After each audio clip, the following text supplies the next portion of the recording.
वंदे मातरम। ये मेरा वीडियो हमारे भारत के प्रधानमंत्री माननीय नरेंद्र मोदी जी के लिए है। डायरेक्ट मैसेज है। हिंदुस्तान में एक सबसे बड़ी समस्या जिसको टाला जा रहा है, रोजगार के बारे में सवाल उठाया जाता है तो उन लोगों को गद्दार क्यों कहा जा रहा है? अगर देशद्रोहियों को वतन के खिलाफ बोलने का उसी किताब के आर्टिकल 19 ने एक अधिकार दिया है, तो क्या एक युवा को भारत के ये अधिकार नहीं है कि वो सवाल पूछ पाए? कोई भी पार्टी, चाहे भाजपा हो, कांग्रेस हो, आम आदमी हो, समाजवादी हो, जो विपक्ष में होते हैं तो वही चीज बुरी होती है, जब पक्ष में आ जाते हैं तो वही चीज सही लगने लगती है। और मैं आपसे एक ही बात डायरेक्ट कहना चाहता हूं, और ये सच्चाई है, बेरोजगारी जिस स्तर पर पहुंच गई है, कोई बात क्यों नहीं कर रहा है? हमें मुद्दों को दबाना नहीं है। अगर ये मुद्दे दबाए गए तो आगे चलकर ये बहुत बड़ी देश की समस्या हो जाएगी। लेकिन ध्यान रखिएगा मोदी साहब, कहां पर गलतियां हो रही हैं? एग्जाम करवा दिए जाते हैं। एग्जाम क्यों? प्रेशर में पैसा ले लिया जाता है। उन गरीब बच्चों से कहां से आकर वो एग्जाम देते हैं। अब वो सरकारी एग्जाम अगर करवाए जाते हैं तो सबसे बड़ा मुद्दा है कि उनके रिजल्ट क्यों नहीं दिए जाते हैं। और अगर ये रिजल्ट नहीं दिए जा रहे हैं तो आप क्यों नहीं डंडा चलाते हैं?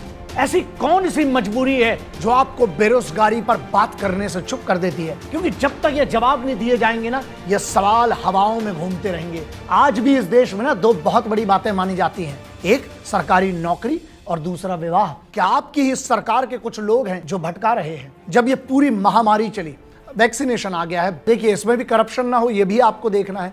समस्याएं हैं, लेकिन मैं हमेशा सबसे कहता हूं कि ख्वाहिशें जिंदा रहना जरूरी है, वरना कल सुबह उठने का मकसद क्या होगा? सरकार जो आराम से कर सकती है, आपके लिए सिर्फ इतना सा काम है, आप अगर चाह लें, अगर पूरी सरकार चुनी हुई है, विपक्ष कुछ नहीं है आज की, सॉल्यूशन क्या है? सॉल्यूशन सीधा है, अकाउंटेबिलिटी निर्धारित करिए। जो इसके लिए जिम्मेदार हो, इसको जो भी इसमें करप्शन हो रहा है उसके लिए जो जिम्मेदार हो, उठाकर नया कानून बनाइए, उसको करप्शन में सीधे अंदर डालिए। अब मेरा मैसेज उन युवाओं के लिए है, मानसिकता है इस देश में ना, वो बदलना पड़ेगी। जब तक इस देश में ये दो वाक्य जिंदा रहेंगे ना, ये देश कभी तरक्की नहीं करेगा। एक, बने रहो लुल्ल और पेमेंट पाओ फुल, जो सरकारी लोग कई लोग कहते हैं, और दूसरा, बने रहो पगला, काम करेगा अगला।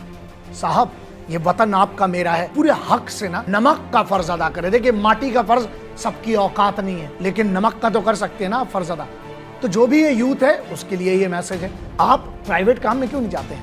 लाखों करोड़ों ऐसे काम है जहां आप अपना घर चला सकते हैं। जंगल में कोई किसी को खाना बना के नहीं देता, और ये लोग नाकारे होते हैं जो कहते हैं हमें काम नहीं मिल रहा है। ऐसा है, मुझे पता है काम छूटे हैं लोगों के, लेकिन भूखा नहीं मरे हैं लोग। आपको जो काम मिले यार, छोटा बड़ा सब काम, भारत के कानून के खिलाफ नहीं है जो काम, आप करिए। किसने रोका है? इस देश की अगर बात करें, दुनिया की सबसे अमीर जो लोग हैं ना, वो सब प्राइवेट लोग हैं। सरकार को दोष देना और उसको गालियां बकना ये भी गलत है। आप खुद देखिए कि आपने अपने फ्यूचर के लिए क्या किया। बहुत सीधी सी लाइन है, अगर आपको जिंदगी में कुछ ऐसा चाहिए जो तुम्हारे पास आज तक नहीं है, तो साला उठो और वो मेहनत करो जो तुमने आज तक की नहीं है।